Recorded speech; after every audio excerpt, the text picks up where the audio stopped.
அருணின் மந்திரத் தோட்டம். ஒரு அழகான மலைப்பகுதியின் ஓரத்தில் அருண் என்ற சிறுவன் தன் தாத்தா சோமுவுடன் ஒரு சிறிய பண்ணையில் வசித்து வந்தான். அவர்கள் இருவரும் ஒவ்வொரு நாளும் செடிகளுக்கு நீரூற்றி மகிழ்ந்தனர். ஒரு நாள் வீட்டின் பழைய அறையை சுத்தம் செய்தபோது அருண் ஒரு மரப்பெட்டியை கண்டெடுத்தான். அதை திறந்தபோது உள்ளே வைரங்களைப் போல ஜொலிக்கும் சில மந்திர விதைகள் இருந்தன.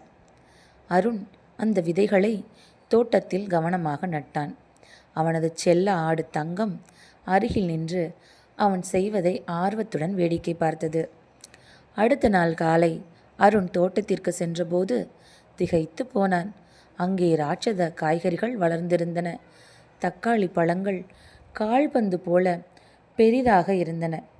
வெண்டைக்காய்கள் நீண்ட வாள் போல கூர்மையாக காட்சியளித்தன.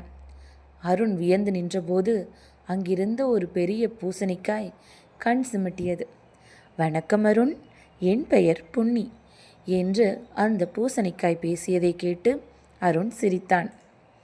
திடீரென்று வானத்திலிருந்து இறங்கிய மேகங்கள் தங்க ஆட்டின் கழுத்தில் இருந்த மணியை தூக்கி கொண்டு மேலே சென்றன.